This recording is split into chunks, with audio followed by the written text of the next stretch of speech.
I originally thought nursing was going to be how I gave back in my life and how I gave my life away to other people. But after 4.5 semesters, I knew that wasn't my calling. Because I was so far into clinicals already, I ended up having to drop out of school for the remainder of this semester. I was already a tutor and a young life leader, and that's where my passion definitely falls now. My days spent at Ridgeview High School are my favorite days of the week. This one is only one extreme. Yes, so one extreme is favored. Does that make sense?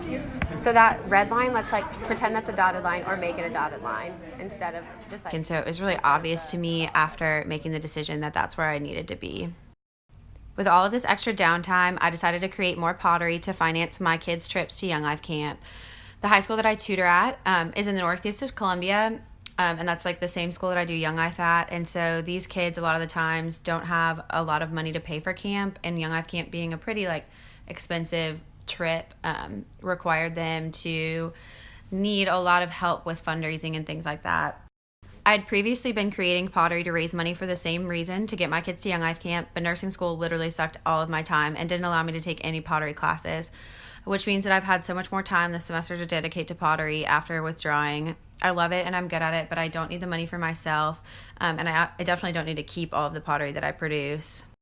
I love my Young Life kids, and knowing these girls, being some of their best friends, has removed any doubt that I've had about leaving nursing school. Just knowing their stories and where they came from, and knowing that my pottery played even a small part in getting them to camp and seeing them change their lives completely is so gratifying. I will return to USC to get my undergrad in biology and eventually my master's in education, so that's kind of where I'm at. I'm starting again next semester.